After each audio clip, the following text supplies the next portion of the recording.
Well,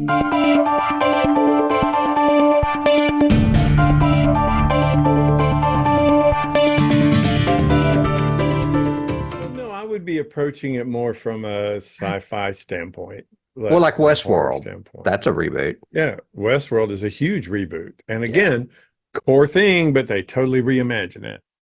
This, what we're going to talk about today is essentially a reboot, but not really because it was never a series or a movie. It's an adaptation, I think, yes, is what we call today, right? Because we're Right. adapting us. Right. Yeah. It's a good segue as well, since you're broaching it. We Now, could you just know more jump about right this than in. I do because I didn't even know the game. But what's Yeah. that? I said we could just jump right in because Yeah, we're here. absolutely. Um, and welcome back, patrons. And we're doing this especially for you. As you can tell from our mutually exclusive backgrounds, that we're talking about a really unique property today. And we're going to talk about Fallout, the series that just came on Prime. It was written, conceived, produced by the same group, or the same couple that redid Westworld, Jonathan Nolan, brother of Christopher, who has all of the movie press right now, and his wife, Lisa Joy. The showrunners for this are Geneva Robertson Duarte and Graham Wagner. I wanted to mention them because because hopefully, I'm glad part you of are the because I was looking at that before we started, and I was like, there is a difference between this and Westworld as far as production. yes. So part of the issue that those people who know me and have listened to us before and everything know about Westworld is I consider season one of Westworld probably some of the best television ever made. And then it just gradually decreased in quality and interest over each successive season. And part of that is due to the fact that Nolan and Joy stopped show running the show. They basically left Netflix and went to Prime and started developing other series like Peripheral was first and now Fallout. And their vision and control you can see all over season one and parts of season two. And then as they're gone, it's gone. However, this one was done a little bit differently from what I've done in research with their vision, starting it, crafting it, doing it. Nolan did direct the first three episodes, but Mhm. then they basically handed it over and they've done outline treatments for season two. And I feel the instinct they've probably done season three as well, but they're not day to day show running it and doing everything. And it didn't decrease in quality and didn't change. It kept going and got really good. Mhm. But anyway, that's production behind the scenes. Let's take a bigger view to begin with. So before the series, had you heard of the game at all? Just on the periphery. I mean, I've never been a big gamer. When I was a gamer, it was always like the Mario stuff, the real simple stuff, nothing, no shoot 'em up quest games, really, Right. other than Rescue Princess P or whatever her name was. Okay. And And and I've always liked quest games, but not shoot 'em ups. I'm not a big first person shooter. I'm not necessarily that. But no, I've always loved role playing and I've always loved quests, and I love larger games. zombies, but I don't like zombie games. I just think they're repetitive and stupid. So, Well, most of them are just yeah, shoot them in the head. They go yeah. up pretty quick, sort Yeah. of thing. So Um, I had heard of this game, but I didn't know anything about it. And now well, that I I've think about it, Fallout makes perfect sense because that's what we grew up knowing shelters being called, Fallout shelters. Yes. Yeah. So, And that's what it is. I mean, for those of you who haven't seen it, and we haven't really given anything away yet, so great. If you have not seen it, go watch it. Go watch the series right now and then come back because we will spoil it. A basic overview of it is the series is set during now and the games. So we're talking specifically about the games right now. So the okay. games are set during the 21st, 22nd, and 23rd centuries. It's and I've got that. I'm reading this right off of Wiki. It's atomic punk retro future setting and artwork are influenced by the post-war culture of the 50s with the combination of hope for the promises of technology and lurking fear of nuclear annihilation. So that's where it all came from. It actually is loosely based on an early game called Wasteland. which was developed by Interplay in 1988. But the game first premiered in 1997. It's had several ownership changes, and it's also had several different variations of the game. But basically, all of the games are the same. You, as the player, awaken in a fallout shelter after a nuclear holocaust, and for whatever reason happens, you end up leaving the shelter to go into the wasteland above, and you encounter all these adventures and have to go on whatever the particular game quest is, and you deal with various factions, various cults, various everything. The makers of the game said they were very inspired by Mad Max. And that interesting that that's what you picked as one of your pictures. From Fury Road. Yeah, Uh, exactly. That's because they funny. said they really were influenced by Mad Max at the time and by post-nuclear, but wanted to give it the overall theme, and the theme runs through all the games and definitely runs through the series, is the ambiguity of black and white morality. And I thought that was so cool that the creators, kind of the reasons I mentioned the showrunners, because Kane, who is one of the creators of the series, worked with Jonathan Nolan on coming up with this concept and these characters and all of this. And part of it was this moral ambiguity that develops, which you and I have talked about. That's what I think makes post-apocalyptic stories so I was interesting. gonna say any zombie that comes into Hmm. play, any zombie film that's good, it's always what's good or bad, who's Right. worse. Yeah. Any zombie, any viral. I think we mentioned it, even though it's non-zombie or really viral, but The Road, the boy looking up at him going, "Are we the good guys?" Hmm. is such a great question. And it's in Fallout all the time because as the player of the game, you have to make these choices. And the choices you make affect decisions way, way, way down the line in the story. And you can go back and replay and make a different decision and see totally different endings and totally different outcomes. Hmm. So that's what made the game so compelling to people, I think, was because not only was it shoot 'em up stuff, but it also had such production value and such storylines and such unique characters that you met and had to either befriend or kill or run away from or whatever. I think you would enjoy the game, but you might enjoy like doing what all the kids are doing now, which is going on YouTube and like watching somebody else play it. So you can see what they're doing. You don't have to worry about the mechanics of kill this. You're watching somebody else really good do the thing. Let me give a brief synopsis of the series, which is okay. Well, before we do that, and I'm just droning on, but Oh no, you're fine. um, I knew you were going to have to talk more because I was unfamiliar with the game. well, you watched Last of Us, right? No, I have not seen that, Oh, okay. You need to see that. which is another game.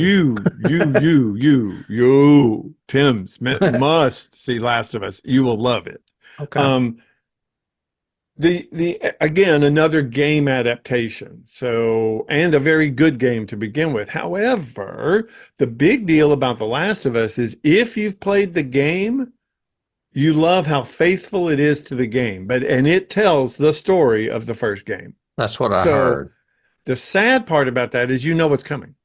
If you played the game, you know what's going to happen because they're not Okay. changing it up at all. It's exactly what the process and the progression of the quest is the same as in the game. This Fallout, not the same at all. You could have played like me, you could have played 4 of the 7 or 8 games and still not know what to expect and what's coming. There's all kinds of Easter eggs. I mean, I think one guy online counted 111 Easter eggs in this, or references to the games in the series. And So some of there's it's stuff that's coming up that's like yes, foreshadowed. Yeah, I yeah, saw that too.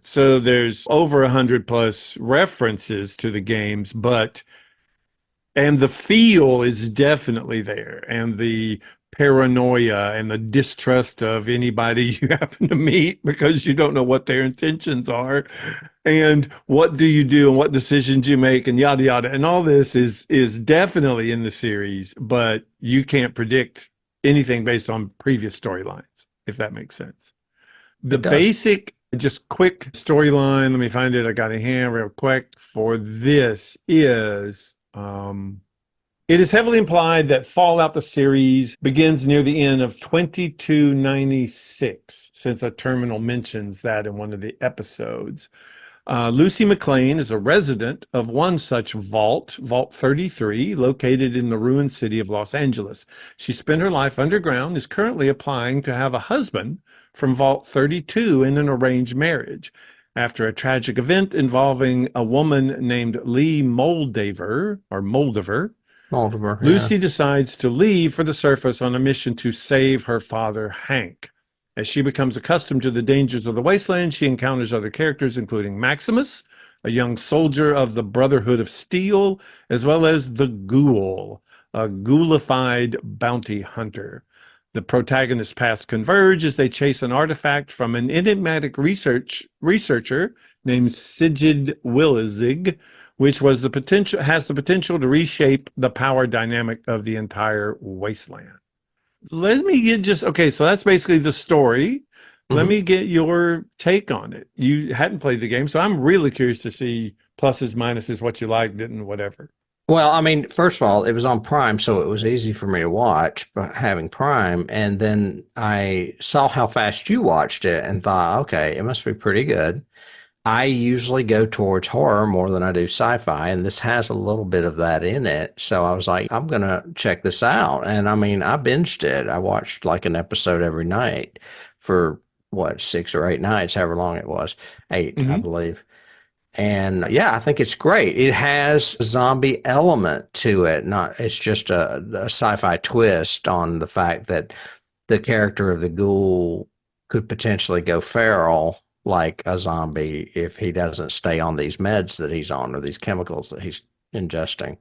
But yeah, I know I enjoyed it. I enjoy the cast. A lot of the cast are familiar faces. I have one major question Hmm. that has bugged me for the entire time, and it's probably a question that everybody has. The story is told non well it's a linear story, but it flashes back to the Hmm. past. Lots of So flashbacks. some of these characters exist in the past, which is 2077, and in the Hmm. future, which is 2296. I want to know how they live that long. Well, okay. Well, really, and I think if you look at it, there's only two that Three. coexist.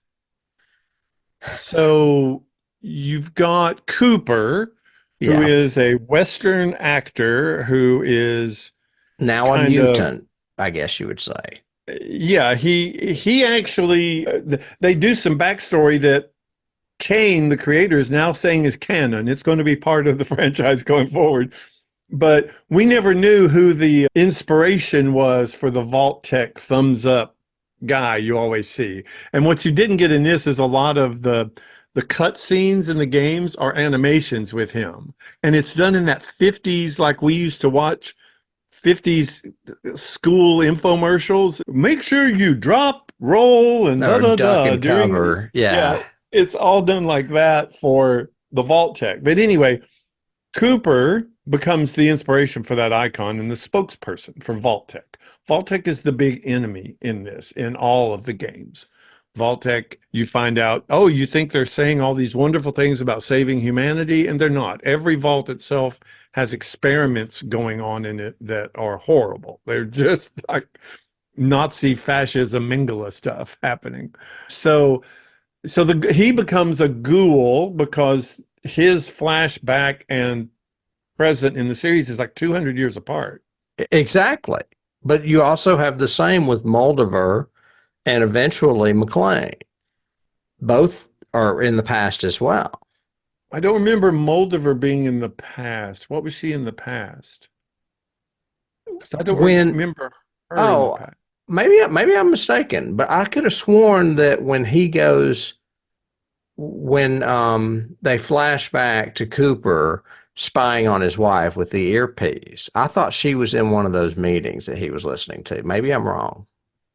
Ooh, I might have to rewatch that. If correct us if we're wrong. I don't think so. I think the only Okay, maybe it's two, just McLean then. Maybe you're right. Okay. and the Hank character, Hank McLean, being the overseer at the beginning and then having some dark past where he actually worked with Vault-Tec somehow, blah, blah, blah, is probably a hint for season 2 or later. Because in one of the games, I think it's 4, your character wakes up and it's 200 years later and you've been cryogenically frozen. So it literally, the bombing to you happened yesterday. Oh, okay. Well, And and that would make perfect sense, especially since he's a human and Cooper's a mutant. Because I was like, well, you can explain the mutant being alive still, but maybe not the yeah, human. And so and they that kind of means hint that at, several of them could have been alive for that long. Okay. correct. There's also another vault that you find out where every single member of the vault is a clone of one guy. And so that might be interesting too. Being John Malkovich. Yeah. But yeah, For that's a those of great you watching question. this, I was going to say, for those of you out there watching this bonus episode that we're doing on Fallout, if you haven't watched it, we're going to spoil it a little bit. But one of the things Dave and I have alluded to that we haven't outright said is that these vaults are basically real estate and it's all about sales in the past. Sell this property, and then it's like, well, what if the property is obsolete and we never need it? So they basically instigate a nuclear war in order Hmm. to make these vaults viable for survival and for sales. So Hmm. that's Yeah. in a nutshell. That's a little spoiler there for you. And that's like heavily hinted all through the game franchise, but never said. This is the Okay. first time it's definitely said that, because every game franchise begins with Ron Perlman. And he does a voiceover because he's the Okay. narrator of the games. And that's why some fans have said, why wasn't he even in this, let alone just use his voice? But every single game begins with the phrase, war never changes. And that's how it starts. After the third or fourth game, you're waiting for that prologue and waiting for him to say it because that's going to be the first It's words. funny that you mentioned that because I think yesterday or the day before, I just read where in season 2 of what's the other show you just met? The Last of Us. They Last of Us. are bringing back an actor that was in the game to play his part. And I can't remember who it is, but it's someone we Oh, know. that would have to be in flashback because I think he's killed in Last of Us, that character. But yeah, he was the voice actor of the games, and he actually played a role in season 1. Oh, I thought it was Small going to be role, season 2, small but role, but okay. so maybe he gets bigger in season 2. Yeah. That, or maybe there's another person coming back too. I can't remember, but I had read something about that. So maybe we'll Yeah, see the Ron gamers Perlman in season 2. Who knows? fandom's curious about Last of Us season 2 because if they do the same thing and base it on the game, people are not going to be happy. Last of Us, Last of Us 2 is not a fun game. I mean, it's a fun game to play, but it's not a happy game Oh, at that means all. it will be my favorite season, probably. It's really dark. But yeah, that's a great question about that. And I think one of the things that the Nolans do well in their storytelling is this folding story and plot lines around each other. Mhm. Like I love the scene where Cooper in the past in Hollywood is talking to his friend who has a British accent, and his friend has just done what he calls a sellout as an actor and sold his voice to this robotic company. And later on in the episode, Lucy encounters a robot that has his voice. And that's very iconic from the game. Those robots are all over the game. And they always have that butler British, oh no, I'm here to harvest your organs. Or they, I was going to say, and they're all, the ones in the series are definitely clunky too. They're not like Yeah, perfect. one person said it's Forbidden Planet robot tech because it is. It's Robbie the robot. And that's the aesthetic of this that is so compelling too. Is everything is based on what if in the 50s we developed nuclear energy as a way to power things. So Hmm. everything has this like they said this atomic punk retro feel to all the design. That's my favorite part of this entire series, by the way, is the production design. It's amazing from the paint colors they chose to the costume design to the ghouls makeup. Well, and just Production the design's world amazing. building too. You were Yes. talking about the strength of their storytelling and the plots overlapping, but it's also the world building.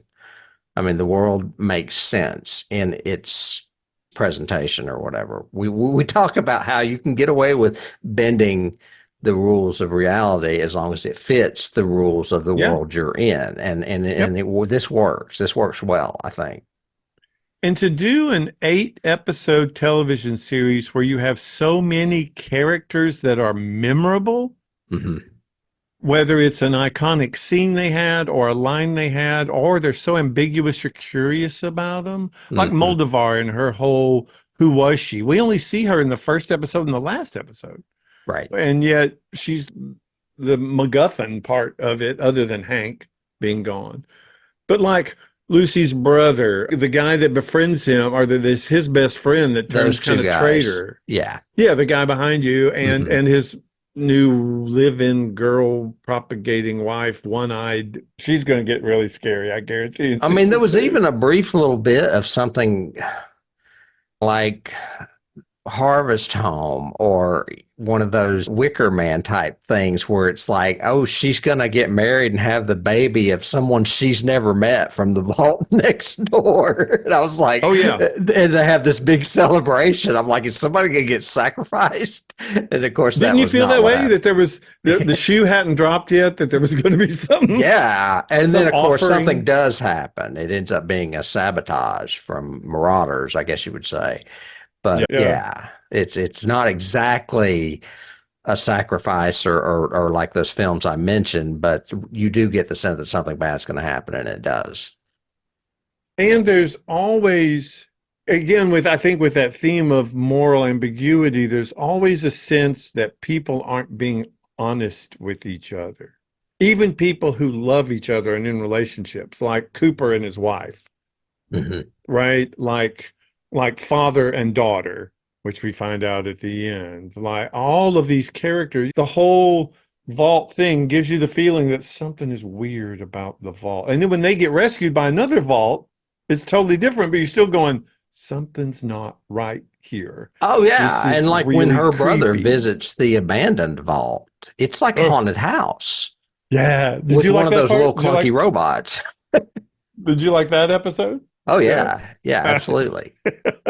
It's like, I what knew. happened in this vault? What went wrong? Yeah, as soon as they went there and all that imagery, because that's from the game too. There's a great, I think it's in the third game or Vegas. It may be in New Vegas where you are exploring a vault that has been decimated by raiders. And it's like that, where the guys stab with like the foosball stick, and another guy's like, written blood on the wall and stuff. It's just, Well, and in yeah, this this is one, great. they pay homage to that. They have a foosball table with blood all Oh, over yeah. it. Yeah. Yeah. Yeah. So, well, do we want to talk about favorites or stuff like that? Like sometimes we do scenes for the Well, podcast. You want to we do? can do cast as well. We've been talking about some specifics, but the overall thing, as far as the first season, is that a lot of it begins below sea level, whatever, below ground in these vaults. The main vault, what is it, 33 to begin with? Hmm. But then, as Lucy leaves the vault, all of a sudden there's this whole new world and setting up above ground where you have all these other characters we've talked about, including the two guys behind me. One who is like a modern day equivalent of a squire for a knight, which are Hmm. these Hmm. big robot like armored, It's called power armor. yeah, Power armor. power armor, I guess you'd say. Hmm. And this mysterious doctor that's working with this really intelligent dog that is obviously up to something. Yeah, he's the MacGuffin, Right. essentially. And he is Michael Emerson from Lost, who we already know is playing a nefarious character in another series that was odd. Well, and And I didn't watch a lot of Lost because it lost me and I got upset with it. But I know him from Jonathan Nolan's first series, which is Person of Interest, and he's okay, the hero in that. He's the scientist hero. gotcha. Hmm. And what's wild is I thought, well, this is a great actor. I can't wait to see more of him. And you don't see much of him at all No, because all of a no. sudden, the only part of him that is a piece in this puzzle is his head Yep. because he gets mortally wounded and he has to be delivered to somebody in order for Lucy to get her father back, and basically he says, "You'll have to take my head once I'm dead. Cut my head off." And he had Yeah, I mean, injected something into his neck, so there's something in him that is in his head. which we find out in the last episode. But yeah, I was going, he is such a great actor and so good. And he's got 3 scenes No, and yeah, I that's mean it. he's hardly in it at all. And then we Just his kill him. dead What? head. But that's what I mean. So many of these characters, they can Yeah, be in one or two. The two guys that are at the Super Duper Mart that are just basically getting stoned and watching old yeah, videos, they're they're like great. the guys from Clerks or whatever. Yeah, Yeah. Yeah. yeah. They're great characters. And it just works for me. I'm Jay and going, okay, Silent yeah, Bob. I can Yes. buy them. Yeah. The dude who's all into sales of the Vault Tech, who turns out to be a bad guy at the end. I remember when I was watching the episode, I was going, if Tim watches this, I wonder if Dennis will watch this scene because he's the sales guy with all the ideas. To survive the apocalypse, you got to do this and you got to invest. And it's all this.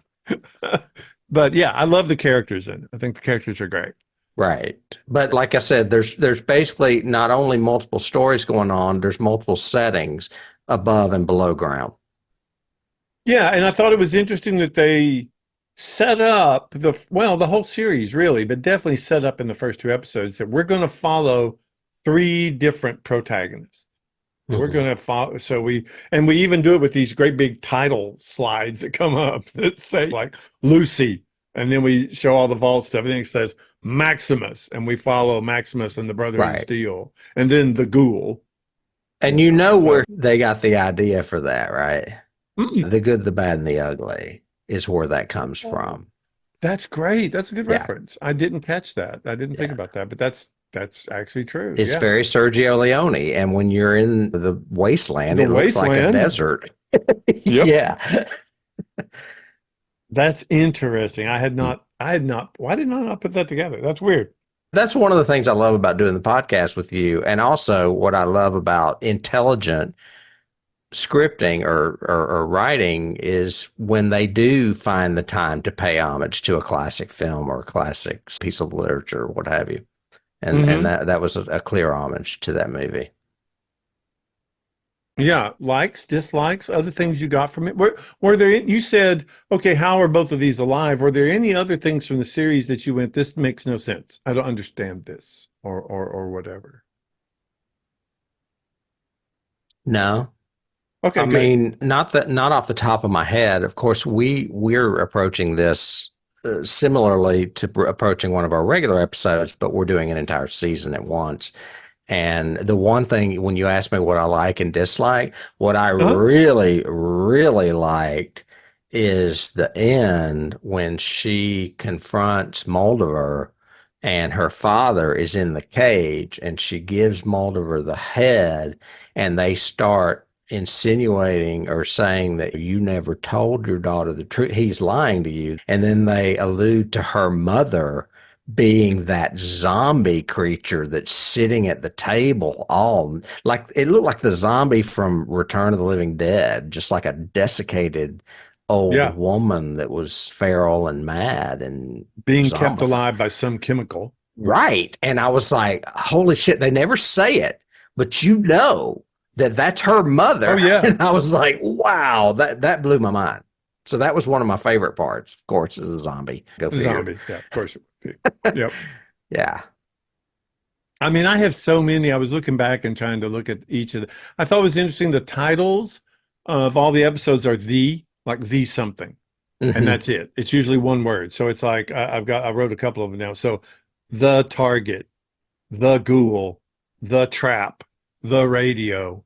That's the Hmm. title of the episodes. So I thought that was interesting. There's Another so thing that many. I Go was to ahead. say, another scene that surprised me was when Maximus is still a squire to Titus, who is what's his face? He's that actor that always shows up in, Rappaport, yeah, Michael Michael Rappaport. Rappaport. Yeah. And they get attacked by that, what I thought was a monster. I was like, what is that? And then I realized it's a bear. It was like a Yeah. mutant bear that had, Mutant bear. Yep. yeah, survived or Those will whatever. mess you up in the game, man. They will mess you up. You do not want Well, bears. it messes Titus Titus. up. And Yeah. Maximus is tired of being taunted by Titus and basically lets him die and then steals that suit. which I Yeah. love.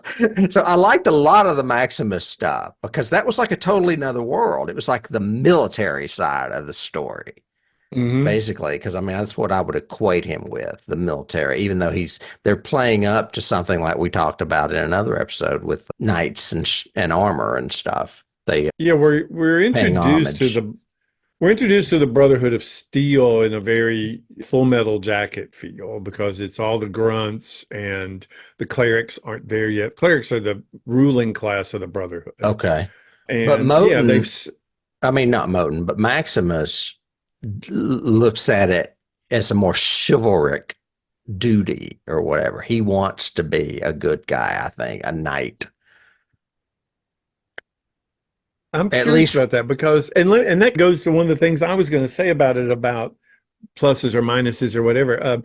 In the in the games, the Brotherhood are well, they're techno seekers, which they are in this too. They look for technology that then they can repurpose and reuse and continue to use. But they're very heraldic and chivalric. They're very knights, squires, mhm, clerics, follow the orders of the one, kneeling, branding, doing all the stuff. And that's in here. It's mhm. just that you feel like the grunts haven't really been communicated enough and are more just indoctrinated rather than believing it, right? And Mhm. you feel like there's again, don't trust the clerics. They're saying one thing, but they may mean another, and I don't know what they mean, and I don't know what this is. Da, da, da. But the guy that plays Maximus, Mhm. I really didn't even like until the fourth episode. I didn't like the way he was doing scenes. I didn't understand the motivation. And then I started realizing that's what they want me to think. They don't want me to necessarily like this guy. He's the one that's making the maybe less than moral decisions, even though he's supposed to be the squire who believes in all the good and Well, righteousness and but all he's gone this. rogue, and in when you're rogue in that scenario, that's when decisions start having to be made, and you're Yeah. not so chivalric. I was under the impression that he started out that way and is quickly going to change. Yeah, and I think he's going to have a conversion the same way you have the opposite with Lucy, who is so righteous and this is the best way to do things. And I understand you may be having a bad day, but we need to really stop the conflict. And then she slowly starts making the less moral decisions and the less because she has to survive the wasteland. Hmm. And so I thought that was interesting. But Maximus's character in doing research for this broadcast, I've read a thing and it summed it up perfectly. I went, oh, duh, David. And it was, he's a coward who wants to be a knight. And I thought, yes, that's totally true Hmm. because so many of his situations are life threatening. And so he has to make the decision he makes based on, I don't want to, I want out of here. I need my Yeah. armor back. I need to get the head back so they'll let me keep my armor and not kill me because I let Titus die. So it's that kind of self-preservation. They're each doing their own self-preservation too, I Well, and thought. they reflect his transition with Thaddeus when Thaddeus is briefly his squire, Hmm. because Thaddeus comes out and he's like, "Oh yes, you're my knight. I'm your squire." He is all about the way things should be in those Right. times, in like medieval times. And of course, by then Maximus has already said, "Yeah, whatever." I'm just trying to survive up here, that kind And of that's thing. one of and that was one of I think the scene where I had the turn too, which was he you can see him conflicted and he finally goes, okay, and tells Thaddeus the truth, and Thaddeus immediately turns on him Turns on him. and dicks him hard. It's like, Yeah, damn it. leaves. Yeah, he pulls whatever the thing is out of his back. That's like a spark His plug or reactor. something. The His what is it? reactor. His Reactor. reactor. Yeah. And of course, his suit won't move, so he's frozen in that suit and can't get out until someone comes. It's like the Tin Woodman in the Wizard of Yeah. Oz, Yeah. basically. And rad roaches are crawling all over him and about to eat Right. him because they can eat through metal and stuff. So it was really interesting. And yeah, and that's a huge deal. Again, a component, Easter egg, whatever you want to call it, from the game, because in the game, you're lucky if you find power armor, and you're even more lucky if you find power armor and a reactor so that you can actually use the power armor. What's Hmm. frustrating is like within the fourth scene of one game, You find the power armor, but you can't power it up. You spend the rest of the freaking game trying to find a reactor to even go back and get it. But yeah, they're each struggling. She's having a huge revelation of how awful the wasteland is and all the stories that her father and everybody kept telling her. She's realizing are, yeah, true. It sucks out here. It's Yeah. not fun out here. But she's trying to survive any way she can. The ghoul is trying to survive. He's been brought back. There's that illusion. One of the guys, and that is such a, why didn't I think of it? Western good, the bad, the ugly scene, the birth of the ghoul. When the guys show up and they're going, yeah, he just brings him out once every like 5 or 6 years and does, or 50 years or something like that. So we're going to get him and make him do our bidding. And it's like, no, you're not. He's not going to do that. And he kills all 3 of them. But I just realized I don't think I have a picture of the ghoul. I could have swore I made one though. I Other thought than you that, did. You showed one earlier, I thought, but no. maybe not. But you've got his back right there. Yeah. Yeah, I've got his Um, back. I thought I had a better picture of him though. and that picture you've got is very, very iconic. I think in all 4 of the games I played, that diner with the donut above it is in every game. So, yep, Hmm. in some way. But other scenes that were good and Well, I was going to great. mention you were talking about finding Oh, suits in the games and not being able to power them. Another thing that I read that they paid homage to the games is when that Squire shows up, he has to tote this giant duffel bag It's full of huge. shit. It's enormous. It's as big as him. And they said that was an homage to the game because if you carry too many things, it can be a burden and you'll Yeah. have to either lose it or die or whatever, I Yeah. guess. The game, you can be encumbered and you can't run, you can't do whatever because you're trying to scavenge everything and keep everything from cans of food to bottle caps. Because at this point in the world, there is no money. Money is done in bottle caps. That's how those are the coins of the realm, or Nuka-Cola bottle caps. And you Yeah. look for those all over the game.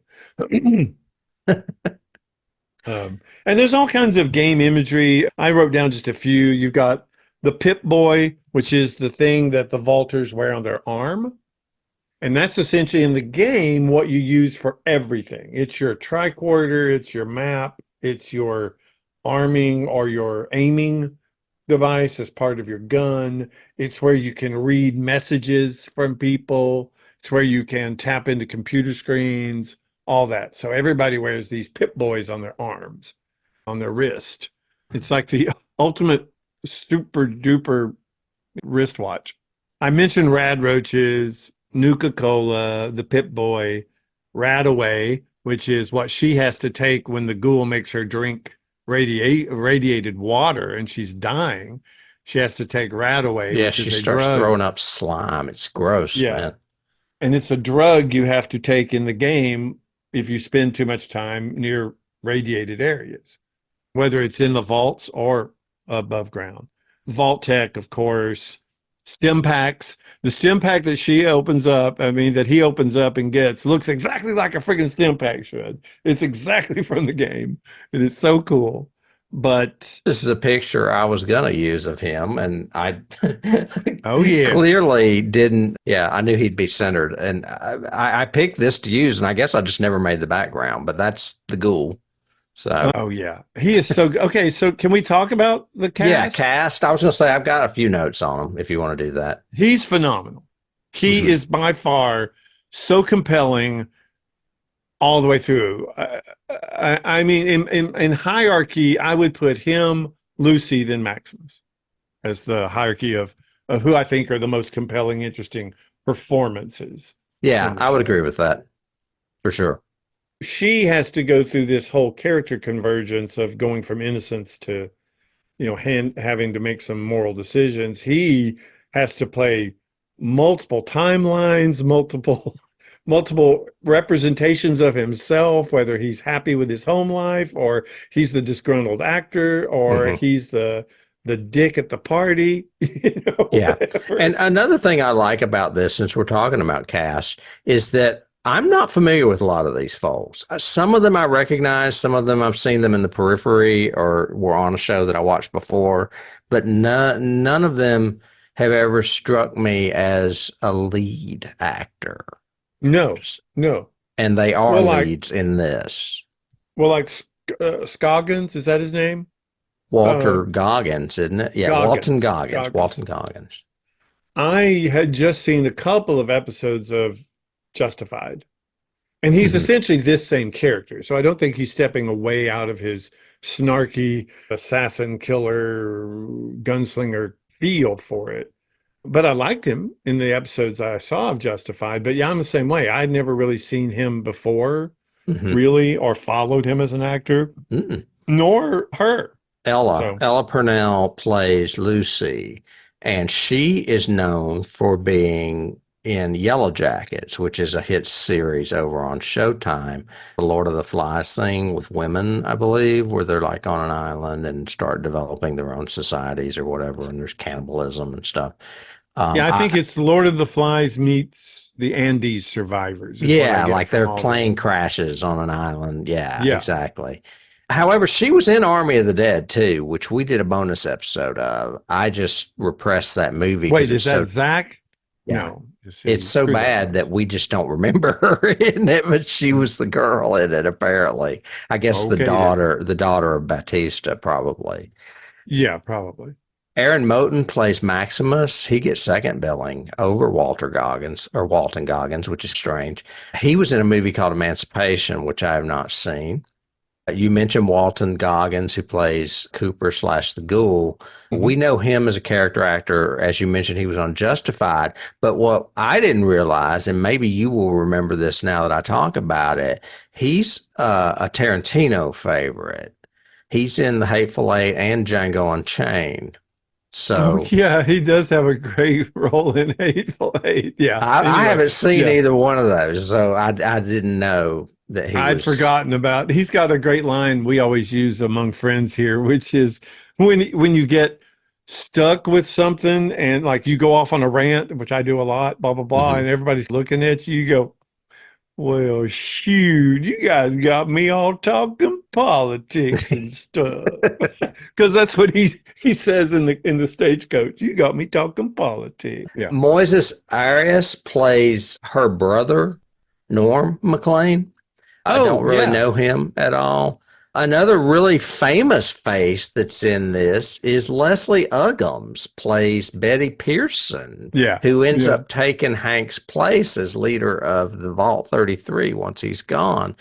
They're called God, overseers. Yeah. right. And she is, I mean, she goes back to Roots in the Yeah. 70s. I mean, she's been around for a long time. She played Kizzy in Roots.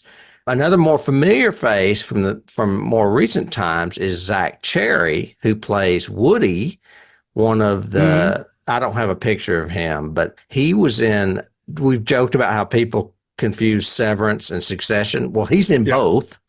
Yeah. I remember him most from Shang-Chi because he is Hmm. Shang-Chi's friend. Hmm. And I like that movie, and so I recognized him from that. Yeah. Dave Register plays Chet. Cousin. Is he a cousin? Yeah, he's Yeah, because friends she with the actually said brother. they've actually obviously fooled around before because she says you can only fool around with your cousin so many times before it gets boring. Right, right. And that woman is Annabelle O'Hagan. She's behind me with the eye patch because she gets Ooh. stabbed in the eye. Yeah. And you Uh, think she's dead, but she comes back. Yeah. she comes back, yeah, with an eye patch. And I mentioned this in a recent episode. I don't want to give away too many things because we're recording next season. But Sarita Chowdhury plays Lee Moldover. Hmm. And we know her from The Green Knight. And I mentioned recently that she was also in Jessica Jones season 3 as Kith Leone, the Carrie Ann Moss character, Hargrave's sometimes girlfriend. She basically cheated on her, so she left, got married, and then she ends up having another affair with her. Okay. Francis Turner plays Bar, and not to mention, not to forget that Moldover it starts out as a villain, and we don't know by the end whether she's the bad guy or not. Really, You get the distinct impression that she has made her own decisions that had to be Hmm. made, but that she was somehow connected to essentially the reemergence of society in these past 200 years, which was the Hmm. new California Republic. That's a big part of the game, too. One of the games is the new California Republic. They're essentially at war, pseudo war with the Commonwealth, which is in New England. One entire game is just set in New England, and you actually Mm. get to explore Washington, D.C., and Boston, Philadelphia, all of that. And their control, that's where the Brotherhood of Steel has a huge enclave or a huge area is the Yeah. Commonwealth. Which is But yeah, you funny. get the impression that she might be a good guy by She the might end. be a good guy, and that Lucy's just been misled by her father. Of Right. course. Yeah. It's funny that you mentioned cities because they had me fooled for a moment at the beginning when they talk about Philly, and you think they're talking Oh about yeah. Philadelphia, and they're really talking about a landfill Yep. Yep. because the Yep. city they're in is definitely Los Angeles. Correct. Correct. And that's Johnny part of the Pember, fun of the game too, is figuring out where you are in the United States and where you need to go. It's interesting. Yeah. yeah. Johnny Pemberton plays Thaddeus. Very familiar face. I don't really know what I've seen him in though. Chris Parnell plays the overseer Benjamin with the eye in the middle of his forehead. Yeah. Chris Parnell was an SNL alum, so I used to watch him on Saturday Night Live all the time. We mentioned Michael Emerson has a brief role in this. We know him from Lost. Michael Rappaport has a brief role in this. He Hmm. plays Titus. Dale Dickey has a brief role in this. She plays Ma Yay. June. She's great. She's the one that basically puts a robotic foot on Michael Emerson because his foot is mangled, and that's basically why he dies. I Uh, went to school with Dale, so I love anything she's ever in. oh, I okay. love it. That's cool. We went to Um, UT together. So yeah. Nice. Fred Armisen, another SNL alum, plays DJ Carl in a very brief but memorable role, basically where is it Maximus is waiting? No, it's where Thaddeus is waiting for the knights to come pick him up. And then, of course, Kyle MacLachlan, who we know from Twin Peaks and various David Lynch movies, plays Hank, Lucy's father. So, I mean, lots of Hmm. familiar faces. Well, and I really want to, before we, at the end of here, casting, whatever, I also want to mention Michael Abbott Jr. So one of the first people that she ever encounters, Lucy encounters above ground, is this farmer, and he's wearing like a diaper, and he's got a very, very country accent. It's a great scene. It's Oh, the one very, that he's trying to get water or whatever. yeah, yeah. Yeah. And then he asks her to stay with him, and he goes, "I'm pretty sick. You won't have to put up with me for long." And all that. And Yeah. it's a comic character, but also scary because you don't know if he's going to pull out a gun or trap her or do something. So, and she offers him a drink of water, and he drinks her entire canteen of water. That character is played by Mike Abbott Jr. and Mike is from Morristown, where I am from. And Mike and I taught Mike improv when he was a teenager, and we worked together on several shows. Okay. He's So the guy that's in Dark and the Wicked too. Right. correct, Okay. correct. And he's gone on to have a pretty big career. I've really done a lot of independent films and really good actor. I texted him because I watched the episode and then went, wait, who is, gosh, that looks so familiar. I don't know who that is. So I ended up looking it up online and went, holy shit, that's Mike. So I texted him because he lives in New York. I texted him. I said, Mike, I just watched Fallout. And he goes, yeah, it was pretty cool, wasn't it? I went, dude, I didn't even know you were in this. And he Yeah. said, yeah, It looks like he's they wearing a diaper. oh yeah, Yeah. yeah, that's the gag. And he says, yeah, 2 weeks in Somalia, all expenses paid to work with Jonathan Nolan and have a scene that lasts about 2 minutes. Sure, I'll take that gig anytime. And I went, dude. And he goes, and don't say anything. So we're not saying anything except to our patrons. There's a rumor that I might be in season 2. And I went, okay, Oh, cool. That's great. Yeah, very cool. interesting. So yeah, And I you just just wanted to said say that something. because yeah, I did. Yeah, but it's You just our just told the patrons. world. Just our patrons. They won't tell anybody. No, but yeah. I don't know. I This was is a excited special to see it. edition. This may not be just on Patreon, but Dun dun dun. That's okay. No, Mike wouldn't care. He said it was just a rumor anyway. So, but yeah, it was. I love the cast of this. Like I said, I think the cast is one of the strengths of it. Production design's the strength of it.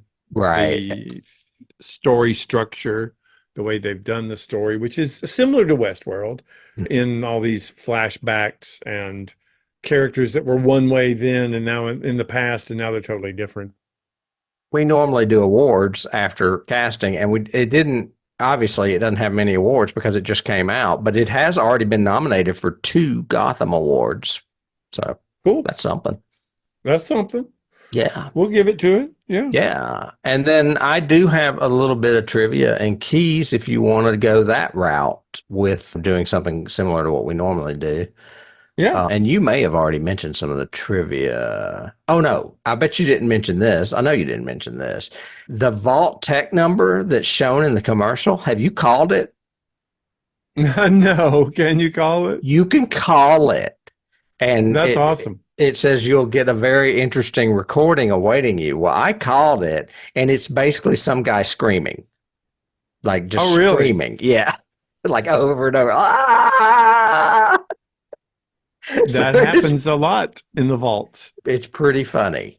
Before Westworld premiered, they had a huge website and all this stuff where it had keys and cryptic codes and all this stuff that you could do, but it was for the theme park for Westworld.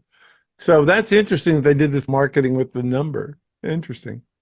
I mentioned the town called Philly. At the beginning of each episode, the Fallout logo vanishes in a different way, and it usually means it's the same way a character will get killed in that episode. Mm-hmm. I noticed that. Also, the ending credits of each episode have a different animation that hints at the next episode. Oh. Yeah. If you rewatch, the ending is always a pullback through the wasteland of something, but you see a reference that then will come up in the following episode. Oh, well, that's cool. Yep. Yeah. And that's all the trivia I had, though. And then I have a few keys. But is there anything else you wanted to talk about before we go on? I just thought one of my favorite moments too was the very last shot showing Vegas, because that was my favorite game, was Fallout New Vegas, and that's obviously where Hank went when he stole the power armor. So Lucy now has to go and find him. Yeah, well, if she wants to. Yeah. Well, she might. I mean, I think she will. And it's interesting because, so what is our thing at the end? You've got Maximus essentially becomes a knight because they all start chanting his name and blah, blah, blah, blah, blah, right? In that last scene. And Lucy kills her mother. Lucy kills her mother to put her out of misery, and then is shown looking at New Vegas. Where's the ghoul in the last scene? I can't remember what happened to him at the end. I can't remember the ghoul, but I do remember Maximus is knocked out because Lucy leaves without him. Right. And then when he awakes, they all think that he saved everything, and they're all going, Maximus, Maximus, Maximus. Yeah. Right. And I'm assuming the ghoul still has the dog. Oh, no, the ghoul and Lucy go together because he says you need to find him. You're right. They do go together. Yeah. And I think the dog is with them now. Yeah. Because the dog trades people every once in a while. Like he goes off with Thaddeus at one time, and then he's with Maximus, of course, before then, and he's with Lucy before then, and he's with Michael Emerson before then. So, and at one point he's with the ghoul as well. So the dog is like a community dog. Well, and I don't want to give anything away, but the dog is important in one of the games. Well, and his name is like CX404, isn't it? Yeah, and obviously he was experimented on at the Enclave, so we'll see. He's super intelligent, that's for sure. Yeah. And speaking of which, that's one of my first keys, is a boy and his dog. Yep. Oh, definitely. Which is a post-apocalyptic landscape with a main character traveling it with a dog. And there's a lot of that in this. Mm-hmm. Yeah. So that would definitely be a key. Anything Mad Max, Fury Road, Thunderdome, all of that. Anytime you're encountering these Hmm. strange cults. There's a great section. I think it might be in Vegas, but it's in one of the other Fallout games where you come across a town and the town is built around an unexploded missile that's in the center of the town. And so the whole time you're going, oh my gosh, this thing could blow up. This is a nuclear device in the middle of town. And you Well, built a town around it. that's like that Guillermo del Toro movie, The Devil's Backbone. Yep. Yeah. I don't know So why it's I'm very typing these. similar I'm to not really that. gonna. And I just think that they've really treated this franchise with love, care. They know the games really well, and they've preserved it without retelling the storyline like Last of Us kind of Well, and thing. another reason I like this a lot is because of some rumors going around with Mike Flanagan, and this is very Dark Tower esque. So Yeah, that's a good point. if they can pull this off, then Flanagan can easily pull off the Dark Tower as a series on Amazon because Easily. I mean and it's not the same kind of story. So even though it's a similar setting where it's a weird future, like alternative future slash nuclear wasteland or what have you, it's a different story. So, and there is a Yeah, but gunslinger. no, I think you're more referring to the fact that you could have an entire episode where you go to Roland's past and Right. see stuff, and then you can suddenly cut to modern day and the door opens and you're meeting those The characters and big all that. Yeah, robotic bear that they're battling or whatever. right. Yes, And exactly. then have an entire few episodes where you're on a freaking train that's Hmm. intelligent. So yeah, you could do Dark Tower in a really cool way. And Flanagan's good at that too. I mean, we've talked about that every time we examine him. He is so good at current, past, afraid of the future Hmm. storytelling. So he's really good at that overlapping the same way Nolan and Joy are. So Yeah. that's a really good key. That's a good comparison. Yeah. So I thought of that. And then my last one would be the novel Wool or the series Silo, because the vaults are basically underground silos, very Oh yeah. similar to that storyline as well. And there are multiple vaults, and you don't know that when you read the first book. You start discovering that. And it's the same in this as Yes. well. Yeah. Because And I said and there's like and over 100 of them. yeah, they wanted over, I think, 400 in Vault-Tec's thing, but they could only get funding for like just a little over 100 of them, 111, I think is the number. And again, each one of them is doing some horrible experimentation to the humans that live there. So it's very interesting to see what they'll do with that. I mean, it's endless story possibilities for future seasons, Yes. similar to The Dark Tower and similar to The Walking Dead. Yeah. So, yeah, I mean, lots of gold to mine here. I mean, and going along with like the Westworld storytelling too, I wouldn't be surprised if we don't have the same protagonists in season 3 or 4. We Oh, might switch that up because that's what Westworld does. Westworld will kill off main characters, and you're going, "Oh my God, they were the hero." Okay, then sure, let's go. So, but it's exciting to see what they can do with this, and I thought this was a really, really, really good series. yeah, I did too. I did too. Hence our special edition. Hence this special edition, which is probably way Oh too long for yeah, people. and we want to thank all you folks. If we neglected to mention something, be sure to let us know in the comments what you think of Fallout, what you think might be happening with Fallout Season 2. Hmm. Obviously, it's going to be in Las Vegas, or at least they hint at that. And let us know in the comments down below. If you like what you heard today, we'd love you to give us a thumbs up or a review. And if you want, you can also check out our other shows on YouTube or hop on over to Patreon, where we have bonus episodes as well as some subscription content regarding Star Trek, maybe, or the X Yeah, Files, maybe. details. Yeah. And I'll be seeing you, David. This was Yep. We'll fun. see you next time. All Enjoy right. it. Bye. Bye.